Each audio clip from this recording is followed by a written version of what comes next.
Hello, I'm Philip Stoten. I'm at CES in Las Vegas, and we're in Eureka Park, and I'm joined by Jonathon on the booth of iGrow. Jonathon, tell me a bit about the product and also your own story. Why did you get involved in this particular product? Well, actually, the company's name is APIRA Science. We produce low-level light therapy devices for both skin and hair rejuvenation. I ran hair loss clinics and was a practice manager for aesthetic doctors, plastic surgeons for many, many years. I became involved with this company about 5 years ago. Essentially, the technology has been around for a long time, over 25 years. What we wanted to do was put it into a more convenient delivery device. Historically, the difficulty has been getting people to undergo treatment enough for it to work. Right. Like going to the gym. Right? It works very well if you do it for long enough for it to work. So similarly, we had this technology in doctors' offices and large hood lasers for the hair for over 12 years. Getting people to show up 3-4 times a week for 6 months, not an easy task. So we put it into the iGrow, which is a delivery device to put the right wavelength and power, make it easy enough to do so people will do it for a long enough period. We subjected it to double-blind, placebo-controlled clinical trials, went a step further and went all safety standards testing for medical devices. And our published medical clinical trials showed the highest hair regrowth of any FDA-cleared hair loss treatment.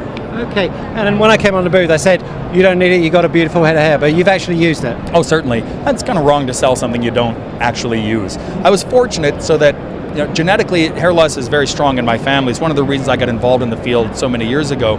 But yes, I was a little thin in the crown area and seems to have strengthened up quite a bit. Yeah. People get varying levels of success. Of course, it has a lot to do with how consistent you are with treatment, where you start with to begin with. Yeah. And in terms of how the product actually works, it's a light-based therapy. Yes, it's low level, so there's no thermal element, no heat element in the light. The simplest way to explain it is that human cells react to light at specific frequencies, wavelengths, and strengths. This is a 655 nanometer, about 4 joules of power per centimeter squared. It stimulates hair growth. It essentially stimulates at the cellular level, cellular efficiency. Makes all the cells do what they do better. Yeah. And the skin on your head grows hair. Yeah. Okay, makes sense. And this is basically a medical product, so it's FDA approved. What does that mean in terms of how you have to have it or where you have to have it manufactured and the supply chain around it? Well, those are some really important issues. In the United States, this is considered a medical device. So we had to go through an entire medical process for both efficacy and safety to get cleared by the FDA. The iGrow is actually the only wearable light therapy device for hair loss that has been cleared by the FDA for both men's and women's hair loss. We have it made at a factory in China, in Shenzhen, China. It's designed here in the U.S.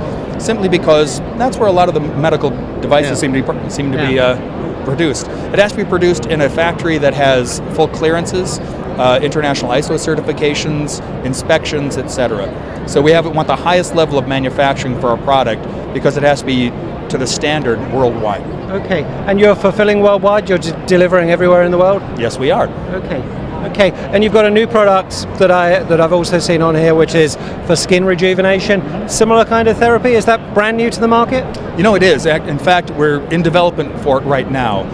It's called the iDerma, and we've just yesterday released an Indiegogo program for it. We're doing a little crowdsourcing. We want to get some feedback from the public as we bring this to market within the next few months. The idea is very similar.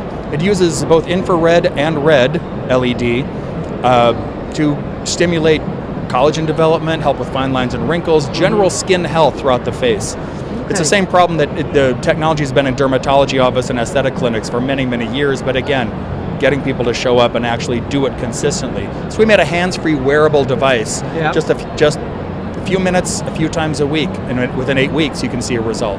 Okay, and you're doing something that's interesting, which I see as part of a trend, is taking those medical devices that were cumbersome and were only available in clinics at quite a high hourly rate, and bringing those into the home, bringing them to the consumer. Does that mean you have to consumerize the product in terms of, making it simpler to manufacture and make it much cheaper? You absolutely do. The idea is to make something that is easy enough for people to do. They will probably actually do it. I equate it a lot with exercise. Find one you'll actually do consistently and you'll probably get results. So yes, there's a lot of things that go into manufacturing a product like this for home use. You have to make it nice looking and kind of cool, of course, but you have to make it easy to use. You have to make it, but yet not sacrifice any of the effectiveness that somebody will get in the clinical. What we're finding is our two devices here clinically have shown higher results than anything that was produced in the clinics. Last thing, the Indiegogo thing is fascinating because company with an established product, we wouldn't normally think of you as the kind of company that would go to Indiegogo, but you make a really good point. As well as finding the additional funding, it is a really nice market tester, and I guess that's what you're using it for too. It's perfect for that, I think. It's the technology and the way things have gone with technology, especially with something like Indiegogo, you can get a lot of feedback because a big part of developing a product, you can make the best product on earth, but if nobody knows about it and suddenly someone will say, I don't like it, no matter how well it works, they have to like it. And it's good to get some feedback from the real user. You get so close to your own products, you can't see what someone who has no familiarity with it at all is like. Jonathon, thanks for your time. Good luck with the rest of the show. It's been a pleasure. Thank you. Pleasure. Thank you.